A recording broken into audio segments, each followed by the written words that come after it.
В тези години искам да ви уверя, че покрай моята работа съм бил в много общини и понякога буквално си личи границата между една и друга община, която едната се управлява от представител на ГЕРБ и другата, която се управлява от представител на левицата.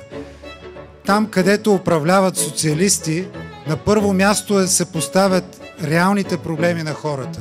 Силна социална политика, грижа за децата, детските градини, училищата, грижа за възрастните хора, пенсионерските клубове, грижа за читалищата, за това да се подкрепят културата, традициите на българина, грижа за това да има транспорт между селата, въпреки че е много трудно в днешните условия, грижа за това да има достъп до здравеопазване в населените места.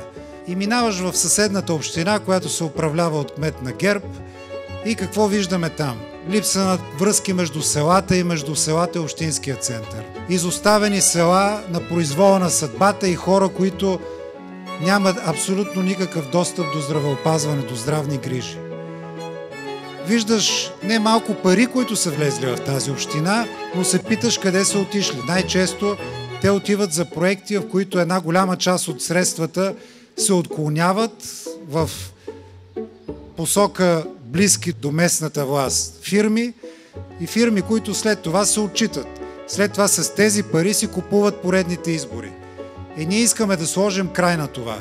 Ние искаме и тук в Свищов да има кмет, който е достоен човек, стои си зад принципите и знае какво е да се управлява община в интерес на хората. И ние искаме общински съветници, които да бъдат истински представители на жителите на община Свищов в сградата на общината, да отстояват вашите интереси и да се борят за тях.